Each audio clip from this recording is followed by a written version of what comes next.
Hello and welcome. This is Rooflemonger and my friends. We're very blessed as the official Arc System Works YouTube channel has posted a bit of a starter guide to Goldlewis Dickinson. And in this guide, actually, we've learned a lot, even a lot more than what they've explicitly told us. So in this video, I'm just going to break down everything we have learned. We'll go over what we've gleaned of his basic normal moves, his special moves, as you can see here, and you might think, wow, he doesn't have many special moves. And on that, you'd be wrong because he has the most special moves. Behemoth Typhoon is an MFer, it turns out. We'll get there in a few minutes, but first, let's talk about his normals. So the first of our paranormals is this guy here, where he just kind of slams the coffin down to the ground. I do believe that is his stand heavy slash. So not a lot of range, but hey, can't win them all, I guess, right? As you can see here, he attempts to combo into one of his Behemoth Typhoon moves, and it does not give enough advantage on regular hit to be a straight combo, but probably on counter hit. This guy here looks to be his 6P, so the alien hand comes out and tries to smack the person out of the air. Very high hitting, we saw this in the trailer as well. Definitely more focused on the anti-air side of the 6P, rather than using it to catch buttons in neutral. Here we can see quite a few normals chained together, ending with one of his Behemoth Typhoon specials. So this looks to be close slash, stand slash, and into stand heavy slash. So the shoulder, even though it looked like a command normal, I guess it's just close slash, as it's used quite a bit, and that seems to fit the bill. The big punch, as we see later in the trailer as well, it's got some range to it. Not a crazy amount of range, but it's certainly very serviceable. And the stand heavy, not a lot of range, but definitely just good for ending your chain. This guy right here definitely has to be his crouching kick. And seems to have decent range for what it is. Probably not the fastest move, to be sure, but it just seems alright. It seems workable. Next up for normals here, we have close slash into what I'm assuming is down heavy slash. And yes, if you're anything like me, there's one thing that came to mind first. A very blessed move has returned back to us from Dragon Ball FighterZ. Looks a lot like Broly's crouch heavy, so I'm a fan. Next up here, we have what would appear to be crouching slash. So all in all, looks like it has decent range, special cancelable, everything it needs to be.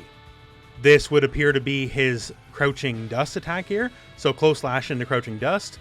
And it's a fairly traditional sweep, not too much to say, other than once again, like many of his moves, seems to have decent range.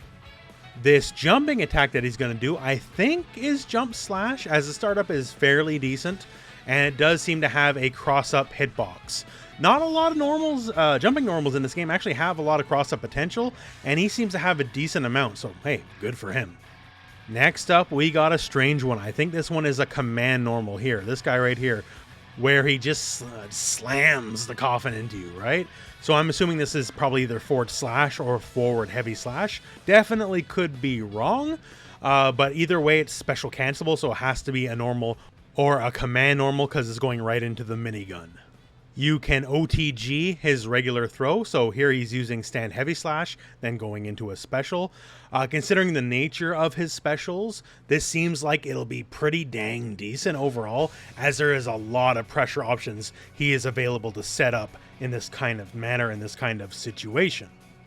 And yes, despite what I and many others thought, the big boy can air dash. So on top of the run, he's way more mobile than I ever thought he would be. And also this guy here, I'm pretty sure is jump heavy slash. And as you can see, it also has a cross-up hitbox. But yes, so turns out Goldlewis is indeed a master of the skies. So turns out Goldlewis has a special unique meter. The meter itself is not too complex as it just builds on its own though. Has 3 levels, level 1, 2, and 3, and as it builds up, it goes from 1 to 2 and 2 to 3. This governs some of his special moves, and the moves are better the higher level you are. Now, when you get to that middle point, you get to level 2, and after the middle point, you get to level 3. But after you get to that middle point, it's much slower to get to level 3 than it was to level 2.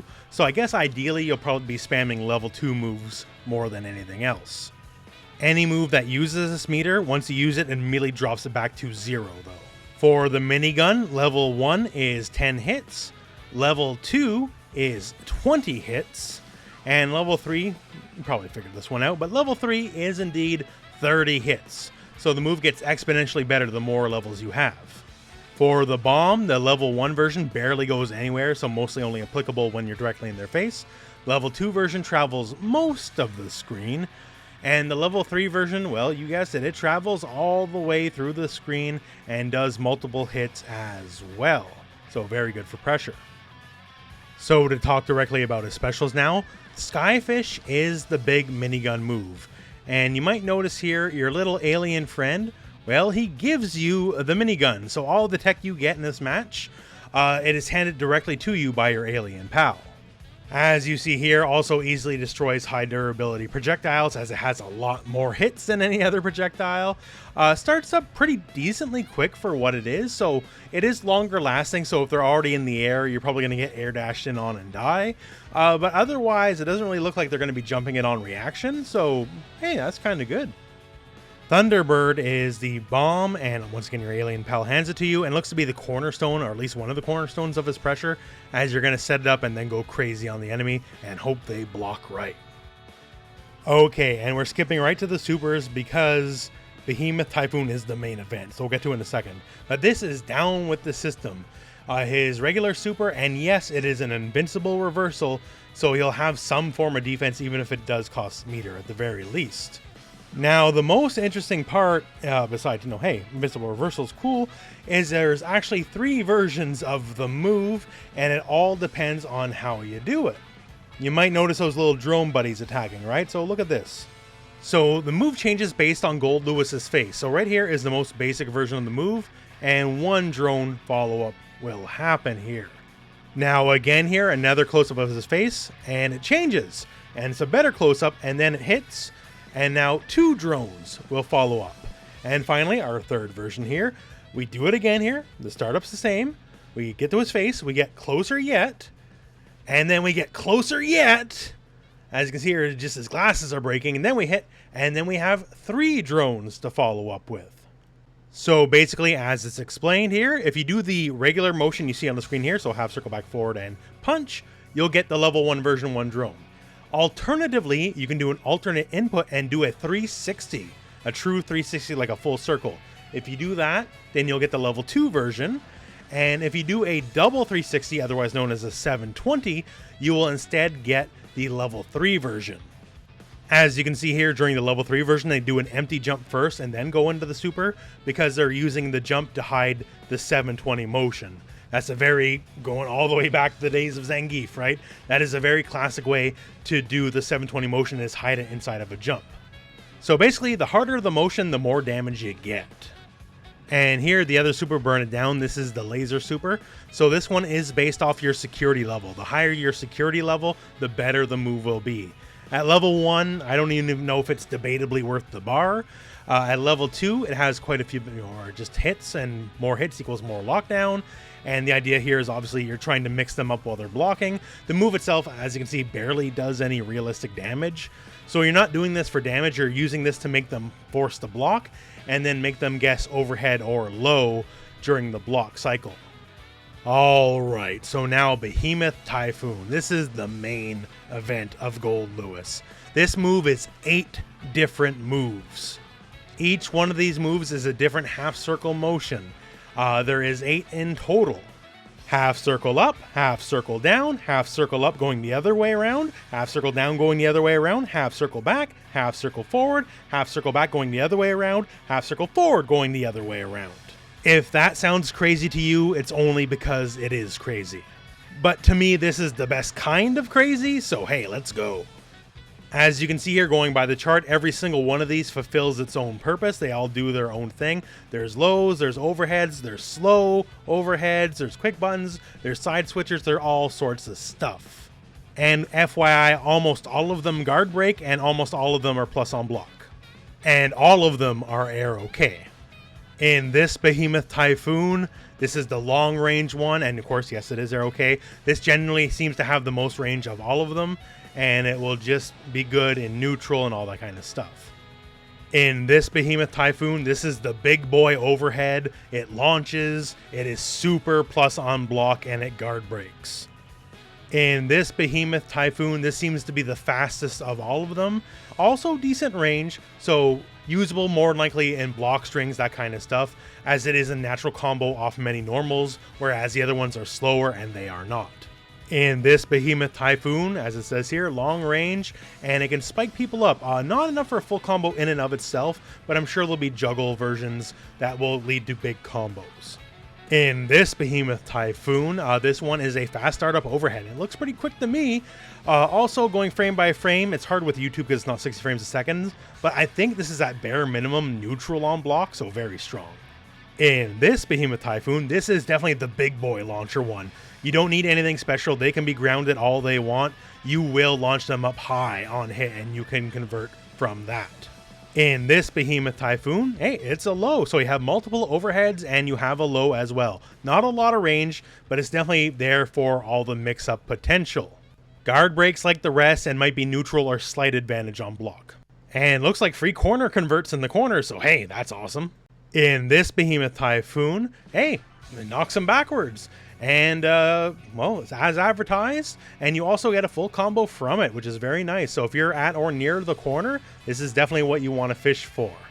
And that is what we know for now. It's certainly not everything, but it is a lot. It gives us a very good idea of the character. And on a very personal level, I'm in love with everything I see. It's awesome. Big bruiser, lots of plus frames. Almost everything from Behemoth Typhoon is plus, as far as I can tell. Like, I'm trying to go through the YouTube thing frame by frame. It's not 60 frames a second, so it's hard to tell, but almost everything seems to be plus or neutral. Like that one, the overhead, the big one, that is super plus for sure. Also, a lot of the Behemoth Typhoon moves do a lot of chip damage. Like, as much as his normals do on hit, they do on chip damage, which is amazing. Obviously the minigun as well, really good for chip damage. So it might be a bit of a thing where, like, you know, block or don't. Either way, you're getting the damage in, so that's really cool. That's extra handy. Even though he's a big slow boy, he's gonna crack you open. Multiple overheads from the Behemoth Typhoon, has a low, obviously, you know, has a crouching light low as well, sweep, universal sweep, all that kind of stuff. You will be forced to block against the drone, and then he'll try to high-low you from there. Same with the ion cannon, the Hammer of Dawn. The super does crap damage, honestly, but the whole point is to force you to block, at which point he is going to mix you up. So lots of plus frames, lots of guard breaks, lots of mix-ups, lots of chip damage, and a pretty decent projectile, so yeah, he's gonna be alright. I really don't see him being a bad character.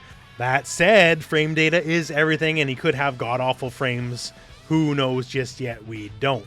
But as a little preview, as a little taste for Goldlewis, as someone who I've been hyping up in my mind forever, now seeing how a lot of this stuff actually works, I am so happy. I am so glad. This is amazing. I cannot wait to play this character. That all said, friends, we are at the end of the video. So all this shown here, let me know what you think about the character. And if you picked up something I perhaps missed, absolutely, by all means, please post it in the comments below so we can all learn more. Goldlewis is not much further away, and I am just super excited. Anyways, my friends, that's it. That's all. So thank you very much for watching. Hope this video has found you well. Go out and play some Guilty Gear.